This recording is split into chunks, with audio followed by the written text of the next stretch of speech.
Bueno, el pasado jueves hubo un interesante workshop impulsado por el área de innovación de la Bolsa de Comercio que tiene que ver con las criptomonedas hoy en el marco de todo lo que se está hablando y la operatoria gestión de riesgo y la tecnología aplicada. Para esto estamos en conversación con Pamela Clet, quien es VP de Investigaciones Financieras de Cipher Trace. ¿Qué tal, Pamela? Gracias por recibirnos. Hola, no, mucho gusto. Buenas tardes para ustedes. Yo estoy desde los Estados Unidos, estoy en Texas, entonces un Bien. gusto saludarles. Bueno, contanos un poco cómo empezaste a dedicarte a este mundo cripto y a esta parte financiera. Pues la parte financiera empezó cuando yo trabajaba en el gobierno, trabajaba temas de inteligencia y andar atrás de las organizaciones de narcotráfico, de las organizaciones de terrorismo, todo eso, pues una opción que a mí me parecía muy buena opción era seguir el dinero, como decimos, no follow the money. Entonces, empezar a atacarlas, esas organizaciones a partir de sus flujos financieros, pues empezó a dar muchos frutos en el gobierno, entonces ahí es donde a mí me como surgió el interés en seguir el dinero. Entonces salí del gobierno después de una década y empecé a trabajar en el mundo bancario, haciendo básicamente lo mismo, pero en el sector privado, trabajando en antilavado de dinero para el banco y los crímenes financieros que pasaban por el banco. Y luego en una conferencia de antilavado de dinero, pues ya se hablaba mucho de los temas, o sea, de las criptomonedas. Y a mí me daba curiosidad, quería saber más del tema, quería saber más de las criptomonedas mismas. Entonces yo empezaba a aprender, empezaba a conocer gente que trabajaba en el mundo y me encontré con Cipher Trace y ellos estaban buscando expandir y como crear un sector, un departamento de servicios profesionales, porque hay desafortunadamente hay muchas víctimas, hay mucha necesidad para investigaciones de las criptomonedas, para realmente seguir el dinero, pero en el mundo de cripto. En relación a esto y a las criptos ya puntualmente, ¿qué sensación te quedó del workshop del otro día, ya más volcado no tanto más la cuestión financiera y de trader? Sí, no, pues yo creo que, mire, la expansión de criptomonedas ha sido súper rápida y muy grande. Entonces ya está tocando cada sector que toca, o sea, cada sector financiero, ¿no? Entonces estamos hablando de inversiones, estamos hablando de pagos, estamos hablando de bancos, lo que sea, pues ya esté metido en las criptomonedas. Entonces es muy importante para los que quieren tener inversiones o que quieren entrar, solo entrar por curiosidad o quieren entrar fuerte con grandes inversiones, cómo es, o sea, cómo sea que van a entrar, necesitan entender, número uno, las piezas del ecosistema. Número dos, necesitan entender los riesgos de cada pieza, de cada jugador, de cada actor, ¿no? que hay en el cripto ecosistema. Entonces, hablar un poco de eso para explicarles, mira, hay gente que, por ejemplo, no entiende la diferencia entre un exchange centralizado o un exchange descentralizado. Eso es muy importante. Hay gente también que no entienden que usar un mezclador, por ejemplo, puede ser visto como muy arriesgoso, puede ser visto hasta casi criminal, depende del país, depende del exchange, ¿no?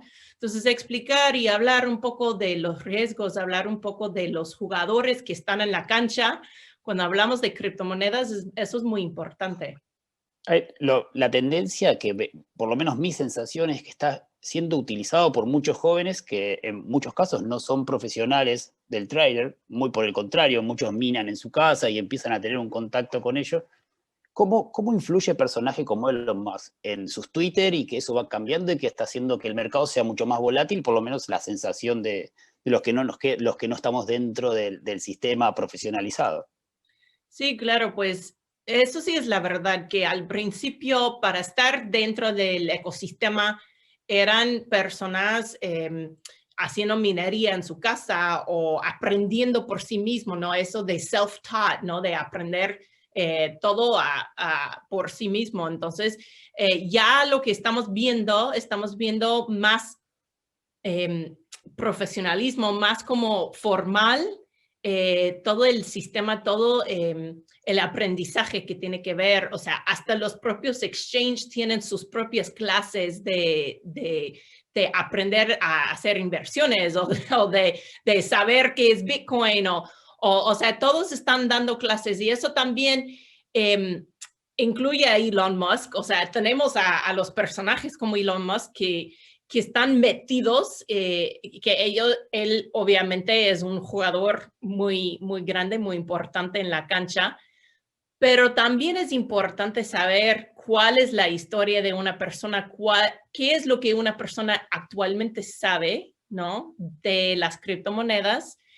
De mi opinión, o sea, Elon Musk obviamente está jugando para jugar.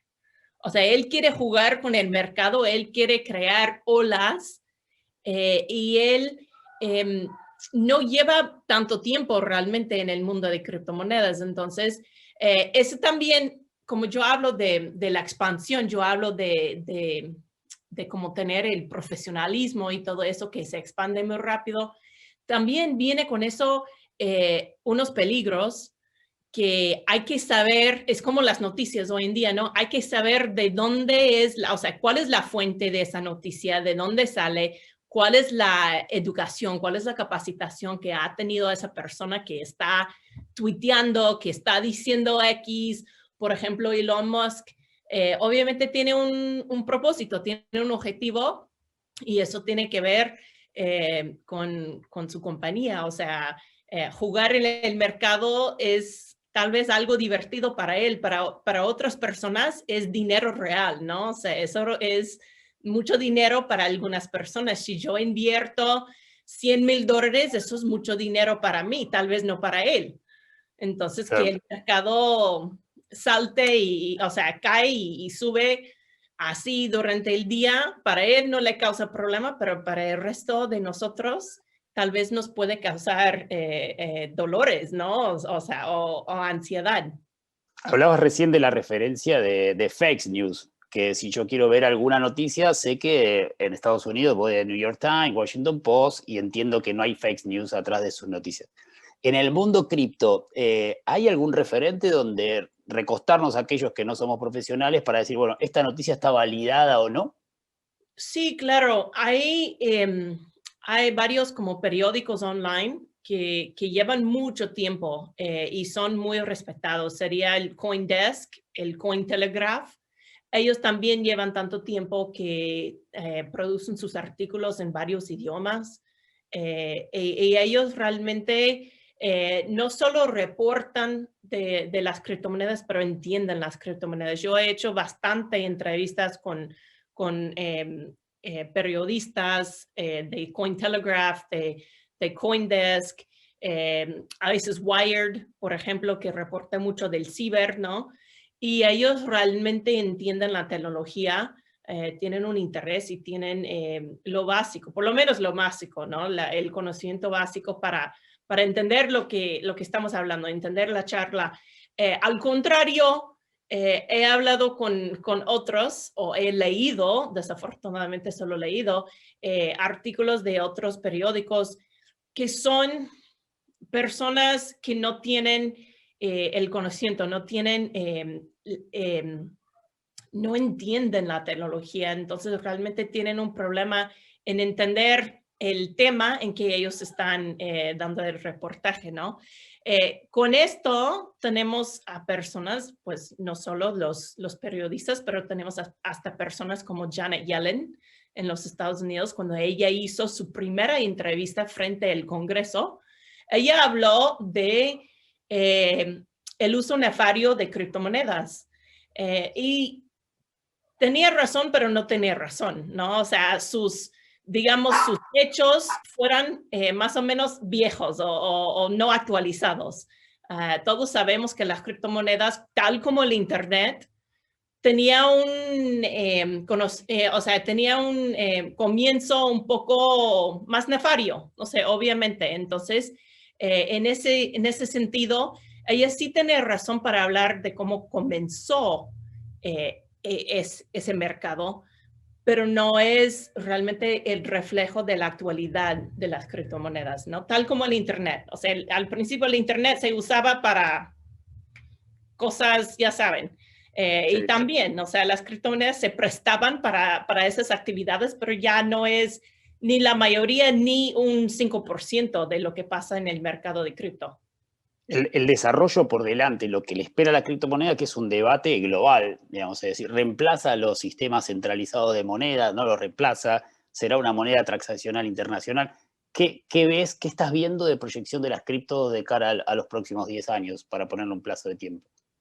Pues a pensar que solo llevamos más o menos 10 años, ¿no? El Bitcoin, la primera transacción fue en 2009, entonces apenas estamos en 12 años con Bitcoin. Y luego los demás, como Ethereum, que ya es bastante utilizado, es la segunda criptomoneda más utilizada, más popular, con más capitalización de mercado, pues esa criptomoneda es de 2015, ¿no? Entonces, muy poco tiempo ha pasado en realidad. Y para hablar de 10 años, o sea, yo hace 2 años, yo no veía que iba a venir el DeFi, que es la financiación descentralizada. No iba a ver que iban los NFTs, que ya son súper populares, ¿no? que ya todos están comprando o sea, el NFT más famoso es de Beeple, ¿no? Que fueran 69 millones de dólares para la compra de ese NFT. Entonces, todo eso hace 2 años, yo no vi que eso ya venía tan rápido. Y muchos, o sea, no solo yo, pero muchos de la industria, yo pensaba que en 5 años ya no íbamos a tener transferencias bancarias. Y yo creo que eso sí aún está dentro de la posibilidad que dentro de unos 3, 4 años más o menos, que ya no va a haber transferencias bancarias del sistema que usamos hoy, el SWIFT, ¿no? El famoso SWIFT. Para mí, y yo creo que para muchos, es ridículo que yo envío una transferencia bancaria digamos, a ustedes allá en Argentina y que tarda 3 días. Eso es, o sea, así no se mueve el mundo. Que yo puedo hacer un FaceTime con una persona por donde sea en el mundo y es instantáneo y yo no puedo enviar dinero ni el mismo día a una persona, a un proveedor o un compañero, lo que sea, ¿no? En otra parte del mundo. Entonces, eso sí tiene que ser más rápido, va a ser más rápido. Hay muchos que están trabajando en eso. Por eso en los Estados Unidos hemos visto muchos bancos que están entrando al mercado. Ellos están buscando simplificar, ¿no? Ese proceso de las transferencias bancarias. También hacerlo de una manera mucho más barato, ¿no? Entonces, ese es un ejemplo. Otro ejemplo, que los smart contracts, ¿no? Los contratos inteligentes ya van a reemplazar a mucho más. O sea, ya están reemplazando la idea de préstamos. Eso es DeFi, ¿no? Eso es lo que es DeFi, básicamente. Entonces, vamos a ver que eso sea automático, ¿no? Y lo demás, la compra de propiedades, cosas así, ya no va a haber un intermediario que tiene que recibir el dinero y luego tiene que tener el título y luego hacemos intercambio. No, eso se puede hacer con un smart contract y ya. Y no hay que involucrar a más personas. Pero yo creo que el concepto de DeFi ya está en el radar de muchos bancos y ellos no están preocupados que van a perder negocio, ellos ya solo están viendo, o sea, ya se dieron cuenta que ellos necesitan entrar al mercado DeFi, porque lo que ellos tienen, y eso siempre explico a los bancos, lo que los bancos tienen que los exchanges descentralizados no tienen, o los de DeFi no tiene Curve o lo que sea, Uniswap, es que los bancos tienen la confianza de su gente. Los bancos tienen la confianza de sus clientes, de la comunidad, en muchas, o sea, uno que vive fuera de la ciudad, el banco es algo muy estable de la comunidad. Entonces, los bancos tienen la confianza. Entonces, los bancos pueden ser la puente, ¿no? Entre ese mundo de DeFi, ese mundo de criptomonedas y los clientes que, o sea, las personas, los consumidores que aún no han entrado porque tienen miedo o que simplemente no entienden la tecnología. Entonces, yo creo que esa va a ser una tendencia que más y más bancos, ya lo estamos viendo, este año ha sido muy marcado, muy notable para que vengan más bancos a esa industria. Pamela, muchísimas gracias por estos minutos. Sí, por nada. Un gusto. Chao.